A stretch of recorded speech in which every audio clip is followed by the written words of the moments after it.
ça a été discuté souvent dans les procès aux criminels. Bon, vous avez entre autres le cas de Guy Turcotte qui a fait couler beaucoup d'encre. Où on se demande, en fait, on se demande toujours est-ce que le témoin expert, on comprend qu'à un moment donné, il y a une question de psychiatrie très avancée, très poussée. Il faut aller chercher des experts, des psychiatres. De toute façon, dont ça fonctionne maintenant, ce sont les parties qui amènent leurs experts. Par exemple, en défense, ça prend un psychiatre pour venir dire que ton client n'était pas conscient de ses gestes, avait des problèmes psychiatriques. Tu peux en consulter plusieurs. Si le premier te dit, donc moi je pense que ton client, c'est un criminel qui n'a aucun problème psychiatrique et est responsable de ses actes, tu le discartes. Tu en trouves un qui dit, ah ben moi je serais prêt à avancer avec une thèse. Ah, je prends ce témoin expert-là. C'était aussi vrai en matière, ou c'est aussi vrai, je devrais dire, en matière civile. Je pense, entre autres, on entend souvent raconter ça dans les causes de CSST, dans les causes d'assurance automobile, ou même, toujours en présumant de la bonne foi des gens. Je ne veux pas faire de procès d'intention à peinturer au rouleau des procès d'intention sur des gens, mais quand même,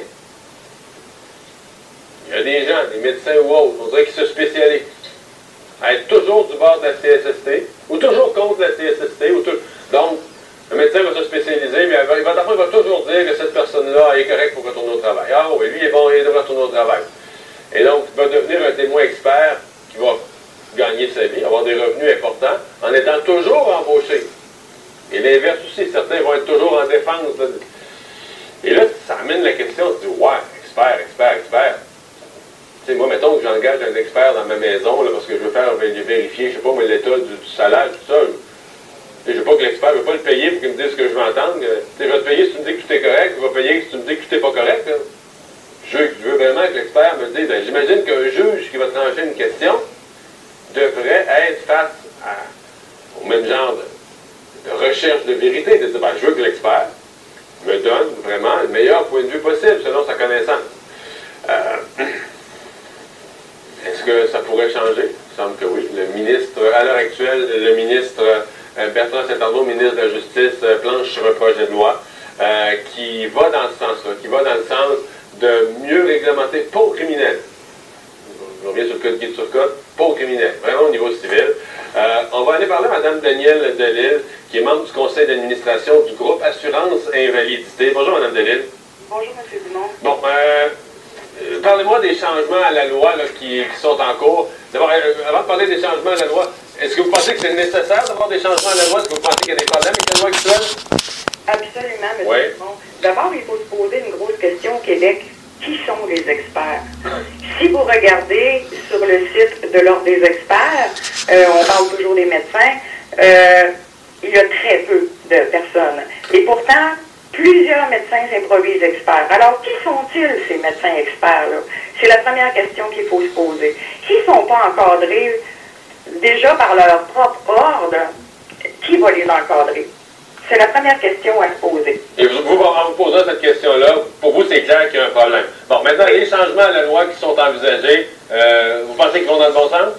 Ben oui et non, c'est parce qu'ils ne sont pas suffisants. Ils sont trop larges. Si on regarde, maintenant, on parle dans le projet de loi 28 de l'expertise commune. Ben, l'expertise commune, c'est bien beau, mais comment ils vont s'entendre sur un expert? Pour qui travaille l'expert exactement? Il va travailler pour un, pour l'autre. Nous, ce qu'on voudrait, c'est que ce soit un peu comme en France. En France, qu'est-ce qui arrive, c'est que les médecins experts, ils travaillent directement pour la Cour. Ils ne peuvent pas travailler en privé. Et l'expert va être... Et donc, à ce moment-là, c'est le juge, vraiment. Ils sont les experts, on va dire, du juge. C'est le juge qui embauche ces experts. Ils sont payés par le juge et non pas d'aucune façon parler en lien avec les parties. Ben, aucun lien dans le choix de l'expert qui est nommé par le juge. Il travaille pour la Cour.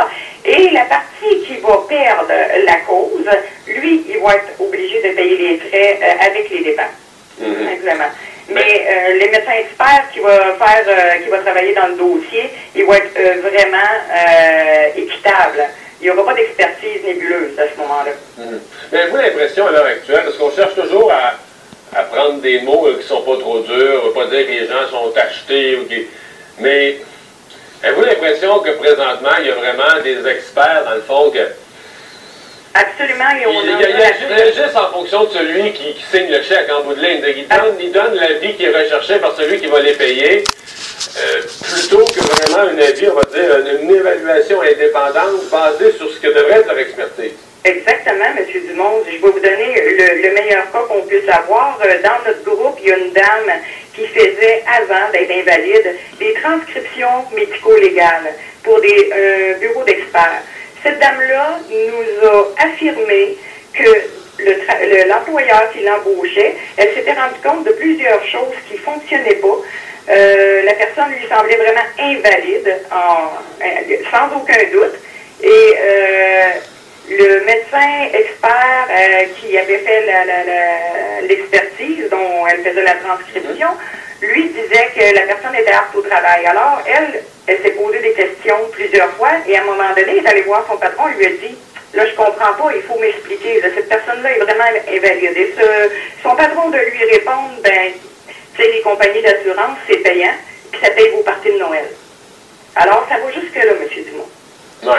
Et maintenant, cette personne-là était secrétaire médico-légal, mais maintenant, elle est passée de l'autre côté, elle est avec vous, et elle témoigne de ce vécu-là. Donc, si on se résume, le projet de loi actuel, vous dites, c'est un pas dans la bonne direction, mais en ce qui vous concerne, ça ne va pas encore assez loin.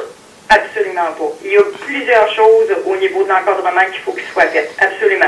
Et une autre chose qu'on peut regarder, savez-vous que quand on va en contre-expertise, les médecins qui font la contre-expertise refusent qu'on soit accompagné, alors que beaucoup de médecins, eux, se font accompagner d'une infirmière justement dans leur bureau lors d'un examen pour ne pas avoir de confusion.